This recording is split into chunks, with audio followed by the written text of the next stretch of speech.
Laitila elää voimakasta kehittymisen aikaa. Väestömäärä kasvaa ja panostus asukkaiden hyvinvointiin on vahvaa.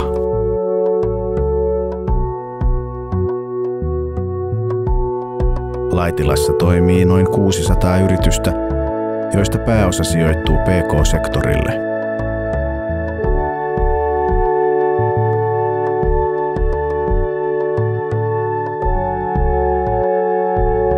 Perinteisesti alue tunnetaan vahvana kananmuna- ja vihannestuotannon keskuksena.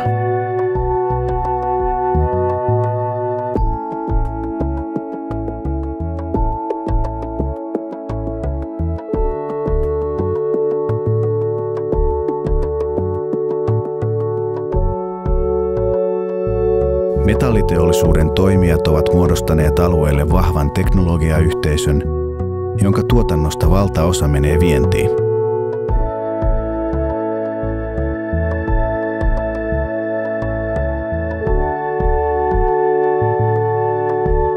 Laserteknologian ennakkoluuloton hyödyntäminen on nostanut paikkakunnan alan terävimpään kärkeen Suomessa.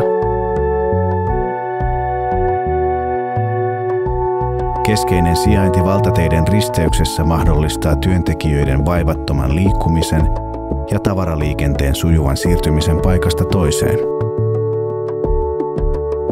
Koko maailma on käden ulottuvilla.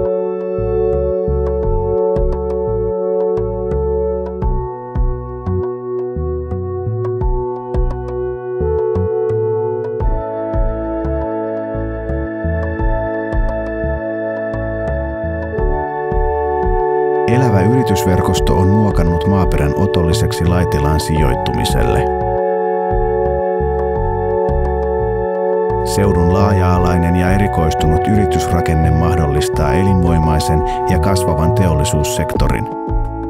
Kaupunki on sitoutunut yritysyhteistyöhön näkyvästi. Elinkeinopolitiikkaa kehitetään vuorovaikutuksessa yritysten kanssa.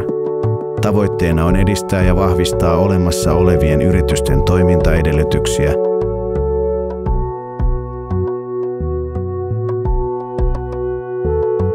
Yritysten toimitilahankkeisiin ja tuotannon kehittämiseen panostetaan mittavasti. Valtakunnallista kumppanuutta ja verkottumista edistetään vuosittain järjestettävillä verkostopäivillä.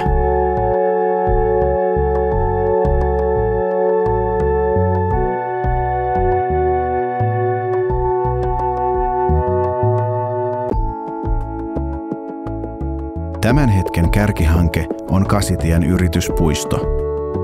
Se tarjoaa moderneja yritysten tarpeen mukaan joustavia toimitiloja sekä tontteja korkean teknologian yrityksille.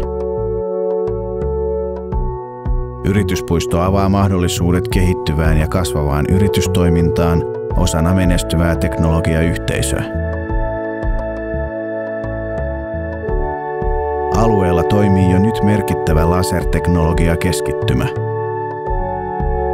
Sen toimijat tarjoavat metalliteollisuuden kehitys-, alihankinta- ja koulutuspalveluja.